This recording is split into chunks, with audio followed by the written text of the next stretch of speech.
Thanks for joining us here today at Aquatic AV. My name is Kyle, and I'll be guiding you on how to install our Ultra Saddlebag 6x9 speaker kit into your 2014 plus Harley Davidson touring motorcycle. First things first, let's get our tools in order. You may have most of these tools lying around in your garage, but there's nothing worse than having to make a run to the hardware store halfway through the job. So let's get started.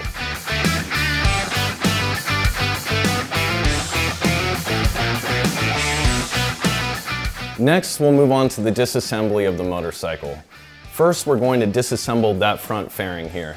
If you are working on a Harley Davidson Road Glide, it may be nice to have a second set of hands to help with the removal of that fairing. Also, you want to be sure to place that fairing once removed onto a smooth and flat surface so you do not damage the paint job. Next, we'll move on to removal of the seat and the battery cover. Once those items are removed, we'll disconnect the battery, starting with the negative side first. Then we can remove the gas tank, and last but not least, the center wire cover that runs down the backbone of the motorcycle. Now we can begin wiring the motorcycle. You will notice on the Aquatic AV harness there is a 4-pin connector. That will be ran towards the front fairing of the motorcycle and be connected to an amp or your front speaker outputs. On the opposite end, you will have your saddlebag speaker connections. The left speaker will be wired green and the right side is wired purple.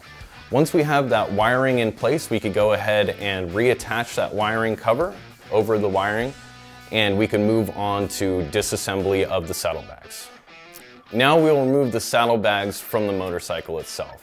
Once the saddlebags are detached, we can remove the lid from the saddlebag.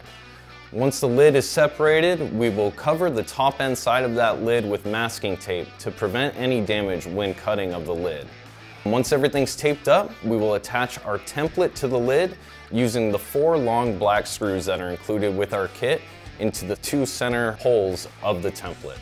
Once that's mounted, we could get to cutting.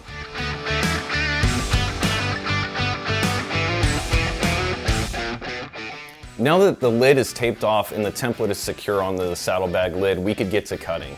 We're going to start with drilling out the holes specified on the template with a 5/16 drill bit. After that, we could take our jigsaw with a fine-tooth blade to cut around the template, finally cutting through the tabs holding the template to the lid. Once all of that cutting is done, repeat steps on your second lid.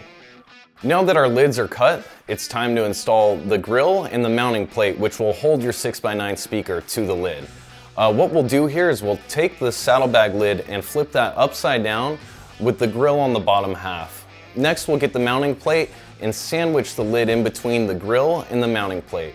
Those 2 items will be screwed together using 4 screws provided, and then we'll be ready to mount our speaker. Now we're ready to go ahead and mount our new 6x9 speakers. With the wiring towards the rear of the motorcycle and using the 4 screws provided, mount the speaker to the mounting plate.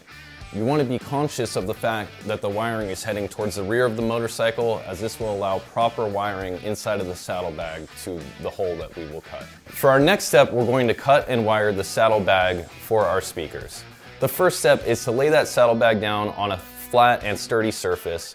That will protect the saddlebag for any damage during this process. Next, we're going to need to use masking tape to mark off the section of the saddlebag in which we intend on cutting.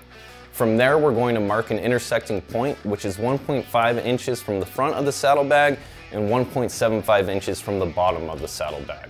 Once we have that point, we're going to take a 3/4 inch drill and we are going to cut out our hole for our wiring. From there, we're going to place the saddlebag back on the bike, and then we will run our wiring to our speakers through the saddlebag. Be careful to pull that grommet all the way through the saddlebag so that it's safe and secure there and watertight. Now we'll need to route the wiring on the inside of the saddlebag to keep it nice and neat. After we do that, we could reattach the lid to the saddlebag assembly. Once that's all done, we're going to go ahead and reconnect the battery. That way we could test the system. We're almost done. Now it is time to connect our wiring harness to your output source. If you're using an Aquatic AV amplifier, simply plug in the 4-pin connector to the rear output of the amplifier. If you would like to connect to the head unit itself, our CB112 may come in handy. This adapter will allow for the Aquatic AV 6x9 harness to be hardwired into the rear outputs of your radio. Now we'll go ahead and test the system to make sure everything is working properly before we move on to the next step. If you intend on using the RGB feature of the 6x9 kit, now is the time to make that connection. Simply use the 4-pin DIN connector at the top of the harness to connect to the Aquatic AV RGB controller. Once that connection is made, all we need to do is run power and ground to the RGB controller and we'll be ready to go. With the new Aquatic AV app, you will be able to select colors, styles, and rhythms of the RGB lighting in your speakers when you're riding down the road. The next step is to tune our amplifier. First, we're going to turn the gain on the amplifier all the way down to 0. Once that is achieved, we'll go ahead and turn the head unit volume up to around 75%. With the volume at 75% and the gain at 0, slowly increase the gain until the desired output is achieved or until you start to hear audio distortion. Typically, you'll hear audio distortion at around 50 to 60% gain, but please be careful not to overdrive that gain as you could easily damage the speakers, head units, or amplifier in this tuning process. Now that we have finished the installation of the Aquatic AV ULTRA Saddlebag 6x9 speaker kit, we're going to go ahead and reassemble the motorcycle.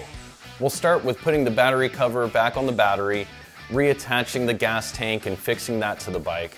Then we'll reattach the seat and put together that front fairing. Once that's complete, we'll be ready to go for a ride.